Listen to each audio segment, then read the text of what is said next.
India is homeland to a number of tribal communities with diverse geographical, ecological, cultural, and socio-economic backgrounds.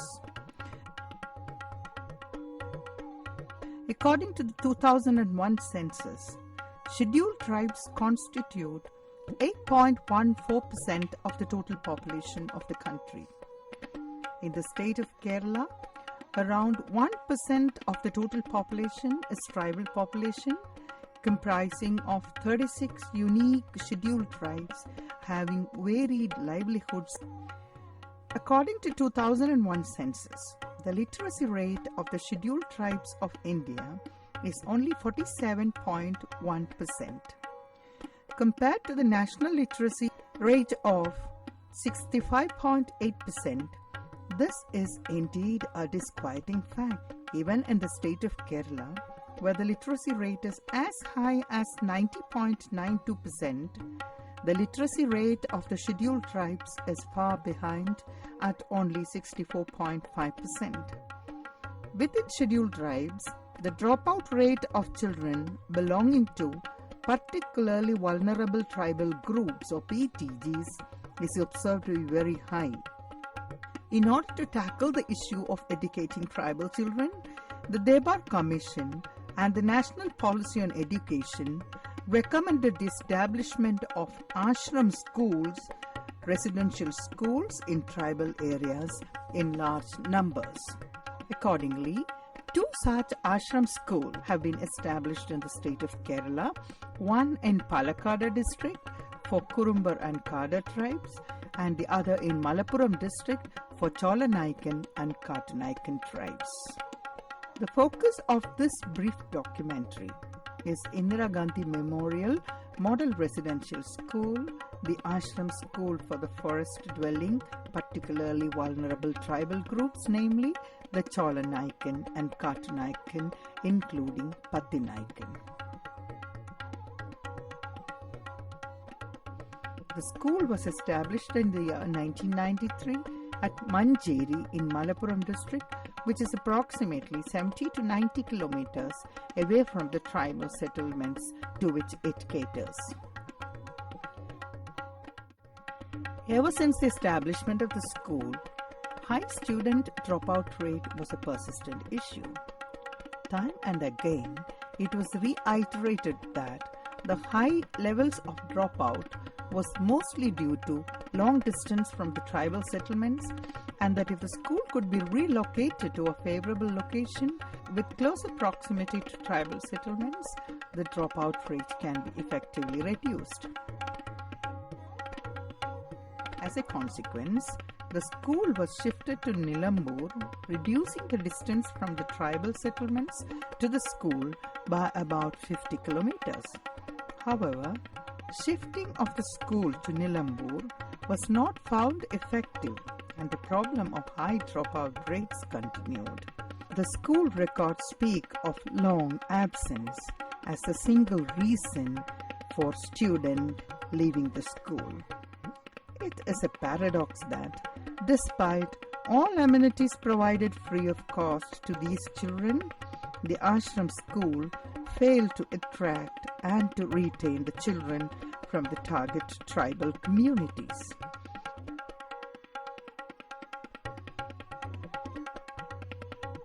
The Kattunayakan and Pathinaicken usually live in the deciduous forests of Nilambur, whereas the Cholanaicken live in the interior evergreen forests.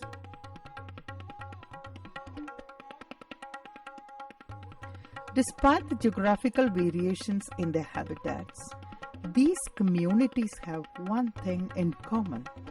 Their livelihoods are closely related to the forest ecosystem.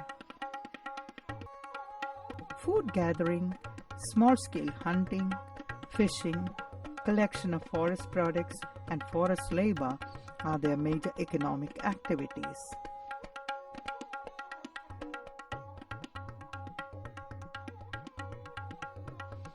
Children have significant roles in their family as well as in their community.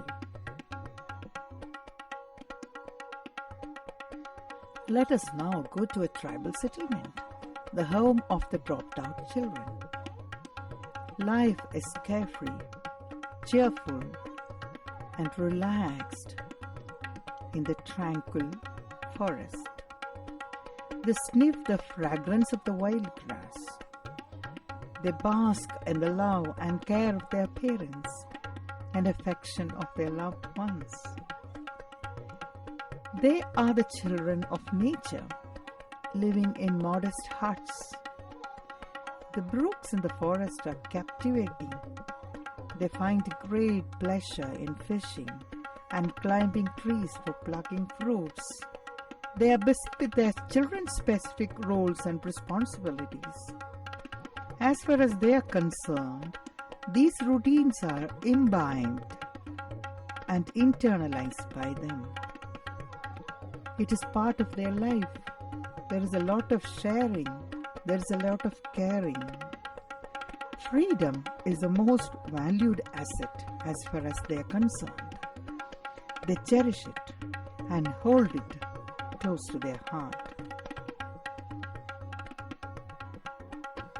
Now, we shift our camera to have a glance of the tribal child's day at Ashram School.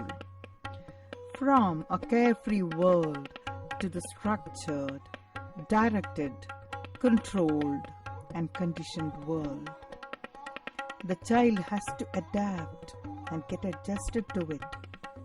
There are no choices. This bell is symbolic of a strictly regimented school and residential life. There is a long day ahead.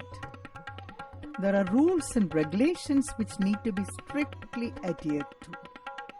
Failure to comply with the rules would invite severe punishments such as blows, beatings, ear pinching, imposition, abuse, and even ridicule.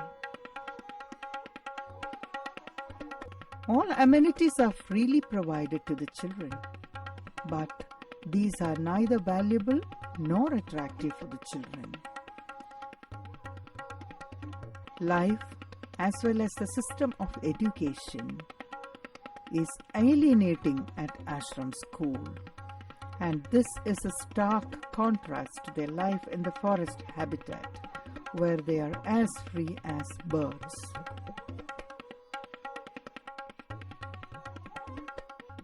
The headmaster of the Ashram School laments that ഇവിടെ കുട്ടികൾ വരുന്നത് പല ദിക്കുന്നാണല്ലോ. ഇപ്പോൾ മാഞ്ചേരി മലയോരം എന്നൊക്കെ പറഞ്ഞാൽ അവിടെ നിന്നാണ് വരുന്നത്. അപ്പോൾ അവിടുത്തെ രക്ഷിതാക്കളെ യഥാർത്ഥത്തിൽ നമ്മൾ സാമൂഹികമായിട്ട് യാതൊരു ബന്ധമില്ലാത്ത ആളുകളാണ്. അവർ രാവിലെ കഴിഞ്ഞാൽ നേരെ തോട്ടത്തിലേക്ക് തേനെടുക്കാനും മറ്റു കാര്യങ്ങൾക്കൊക്കെ പോകുന്നു. വിദ്യാഭ്യാസത്തെക്കുറിച്ച് യാതൊരു ബോധം അവിടെ ഇല്ല. അതുകൊണ്ട് തന്നെ പഠിച്ചാലുള്ള മെച്ചത്തെക്കുറിച്ചോ അല്ലെങ്കിൽ വിദ്യാഭ്യാസത്തിൻ്റെ പ്രാധാന്യത്തെക്കുറിച്ചോ അവർക്കൊരറിവില്ല. അതുകൊണ്ട് അവരങ്ങനെ പോകുന്നു. One teacher's response is very illuminating. I never visited any Cholanaicken colony, but I have seen a television documentary on Cholanaicken recently.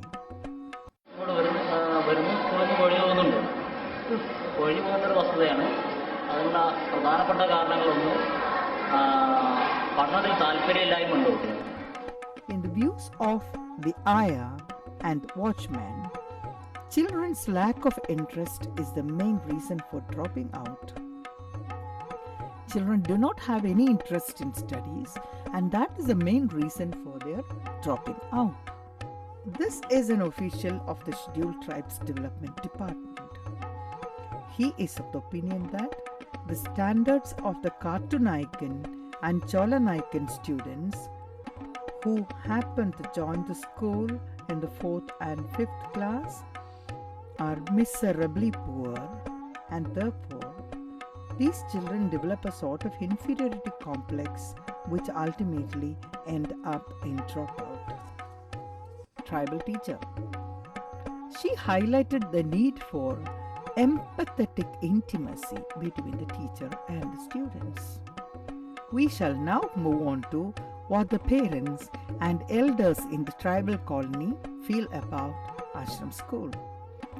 95% of the parents of these dropped out children are illiterate, and the children are the first generation learners. Most of the parents wanted their children to have education, yet would not prefer compelling them or punishing them because they are averse to making their children unhappy and discontented. They feel that the education system is alienating. Here in our colonies, our children live and work according to their wish. They have total freedom and we never force anything on them, says one parent. A mother of 3 children from Appankappa colony who had education up to pre-degree was expressive when she alleged that the Ashram School teachers are least committed. The students are deprived of the opportunity to mingle. 5 വയസ്സിലെന്ന് പറഞ്ഞ ഒരു കുട്ടി അമ്മേൻ്റെ ചൂട് പറ്റി കിടക്കേണ്ട ഒരു സമയമാണ്. 5 വയസ്സ് ആ അമ്മ ആ കുട്ടീനെ കുളിപ്പിച്ച് ഒരുക്കി കൊടുക്കേണ്ട ഒരു ടൈമിൽ ഈ കുട്ടി ഒരു റൂമിൽ ഒറ്റയ്ക്ക് കഴിയേണ്ട ഒരു അവസ്ഥയാണ്. അപ്പോൾ MRS എന്ന് പറയുമ്പോൾ ഈ കുട്ടിക്ക് ഒരു പേടി സ്വപ്നമായി മാറുകയാണ് കുറേ കഴിയുമ്പോൾ. എൻ്റെ അമ്മേൻ്റെ സ്നേഹമല്ല, അച്ഛൻ്റെ സ്നേഹമല്ല, അനിയന്മാരുടെ സ്നേഹമല്ല, അങ്ങനെയുള്ള ആ ഒരു തോന്നലായിരിക്കും കുട്ടികളെ ഈ പൊഴിഞ്ഞു പോകാൻ വേണ്ടിയിട്ടുള്ള ഒരു ഇത്. Here in our colony, a student who has studied up to school final cannot even count up to 1,000. Their knowledge is limited to their books only. In the ashram school, they are living in a cage from 5 years to 15 years. They do not have any love towards their parents also. In the ashram school, they are like orphans. We love our children and we would like to be with our children. I think the main reason for dropout is the lack of love from their parents. The children living in the settlement are much more smarter than those in the ashram school. The interactions with the dropped out children revealed a different story altogether. Their narratives threw light on transactions within and outside the classroom as derogatory and devoid of respect for his or her language, identity, culture, and social background. According to them, the system has failed to instill in them the much needed credibility and a sense of belonging to the school. I don't like someone forcing me to get up early in the morning, so I was unhappy living in the hostel. Subjects like Malayalam and science are good for me, but English, Hindi, and mathematics are very tough.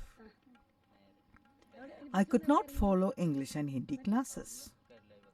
Whenever I commit mistakes in front of others, the teachers used to scold me, beat me, and pinch my ears. You can check it with others. Almost 90% of the children have similar experiences. Moreover, the staff ridicule us by calling us Adivasi and Naikan. For a 10th standard dropout boy of Mundakadavu colony, who is 17 years old, the reason for his leaving was mainly due to the sense of uneasiness and frustration which he felt due to his inability to follow classes after a short break. I came back to my colony during an autumn vacation and could not go back to the school soon after the vacation because of my financial problem. While studying for my school final, a proposal came from my own settlement and I got married, giving up my studies. Now I have a child, says a 10th standard dropout girl who is 19 years old. I studied up to SSLC. I could not finish my school final due to my mother's illness. She had tuberculosis and was admitted in Kozhikode Medical College for treatment, and nobody was there to look after her, so I had to stop my studies. Recalled a 10th standard dropout girl, 18-year-old, married, and she's also from Appenkapa colony. There are also instances of children dropping out due to illness. I had skin disease, scabies, and came back to my colony. When I recovered, I went back to the school. But the ayah told me not to come as the other students will be affected by scabies. So I returned to my home, tells a 5th standard dropout boy from Appenkapa colony. But the dropout children who would like to continue their studies have unanimously opined that they would like to study if the school is run in their settlement and the teachers come to the settlement school in the morning and leave the settlement in the evening. The reason they give for such a suggestion is not surprising. If the school is in the colony, we can go back to our homes in the evening. We can be with our parents, family and friends. We can go swimming and fishing and roam inside the forest. In the ashram school, we feel like living in jails. Thus, for these children, like any other, freedom is the most important thing in their life, and they cannot bear sacrificing it. ഞാൻ പോവാന്ന് എൻ്റെ അമ്മക്ക് സുഖമില്ലാതായി Kozhikode medical കോളേജിൽ school പഠിച്ച് ഉച്ചയായപ്പോ ചോറുന്നാൻ പോയപ്പോ ഞാൻ ഇങ്ങോട്ട് ഇറങ്ങി ചാടി. അമ്മയൊക്കെ ചെറിയ കുട്ടികളായിരുന്നു, അതില് കുട്ടികളെ നോക്കാനും അവിടെ ക്ലാസ് പോകുമ്പോ എന്തോ ഫുഡ് അറിയാം. അത് വൈകുന്നേരം കുളിച്ച് 5 മണിക്കേ കുളിക്കണുള്ളൂ അവിടെ. A variety of expressions which represent hesitation, disempowerment, subjugation, and alienation stood as evidence of how these children are handicapped by the alien environment and how they find it difficult to get habituated into the system. The issues of tribal dropouts are complex and multidimensional. These are not as simple as can be captured by the term long absence as reason for leaving appearing in the admission register. If education is to become an instrument to unleash the potential of these children, who are on the other side of the educational divide, it is imperative that they should experience it as a culturally meaningful, liberating influence and not as a distressing nightmare. Participation by choice and not by force, creating a sustainable environment in which the priorities of these communities may be shaped towards active participation in educational efforts is the need of the hour.